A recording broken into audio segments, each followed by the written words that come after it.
এবার সেগুলোকে খোসা না ছাড়িয়ে প্রেসার কুকারে 2টো সিটি বাজিয়ে নেব।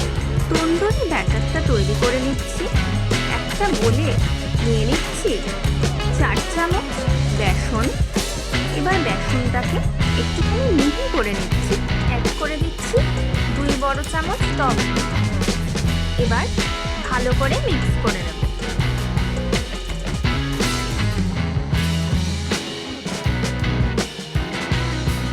ভালো করে মিক্স করে নিয়েছি। এবার এর মধ্যে অ্যাড করে দিচ্ছি আদা রসুনের পেস্ট।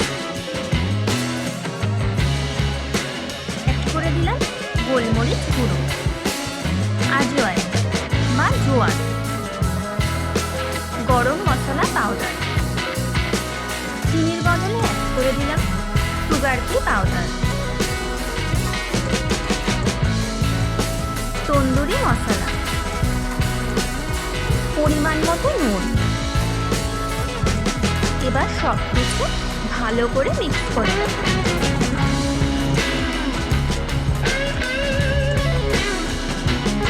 ভালো করে মিক্স করে নিয়েছি। এবার অ্যাড করে দিচ্ছি কাশ্মীরি লঙ্কা গুঁড়ো, এটা অপশনাল। এবার ব্যাটারে অ্যাড করে দিচ্ছি 2 চামচ কর্নফ্লাওয়ার। ভালো করে মিক্স করে নেব। অ্যাড করে দিচ্ছি কয়েক ফোঁটা অরেঞ্জ কালার, এটাও অপশনাল। আরবি সেদ্ধ হয়ে গেছে। এবার এগুলোর খোসা ছাড়িয়ে নেব। ছাড়িয়ে নিয়ে ঠিক এইভাবে কেটে নেব।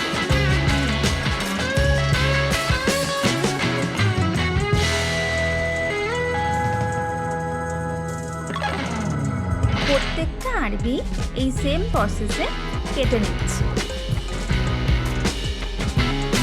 দেখতেই পাচ্ছেন সব কটা আরবি বা গাঠি কচু আমার কাটা হয়ে গেছে। এবার হাফ লেবু ওপর দিয়ে স্কুইজ করে দিচ্ছি। তারপর এগুলোকে একটু মাখিয়ে নিচ্ছি। তন্দুরি ব্যাটারে এবারে আরবি বা গাঠি কচুগুলো দিয়ে দিচ্ছি। ভালো করে মাখিয়ে নেব।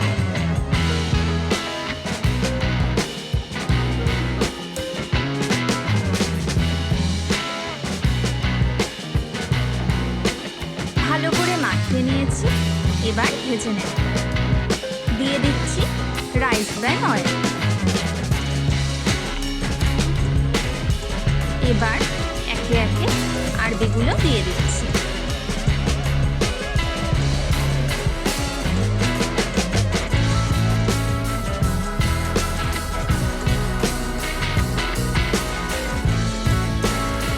এইভাবে ভালো করে ডুবো তেলে ভেজে নেব।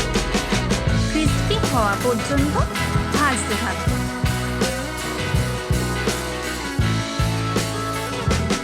দেখতেই পাচ্ছেন কালার চেঞ্জ হয়ে গেছে। এগুলো কিন্তু ক্রিস্পি হয়ে এসছে। এবার তুলে নেব।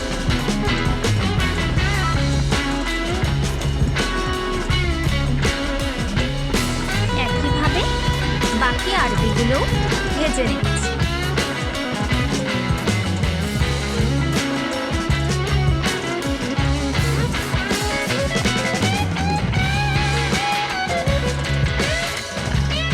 স্টার্টার হিসাবে আরবি তন্দুরি একদম রেডি হয়ে গেছে। সাথে রয়েছে পেঁয়াজ ও টমেটো, আর উপর দিয়ে দিয়েছি চাট মশলা ও তন্দুরি সস।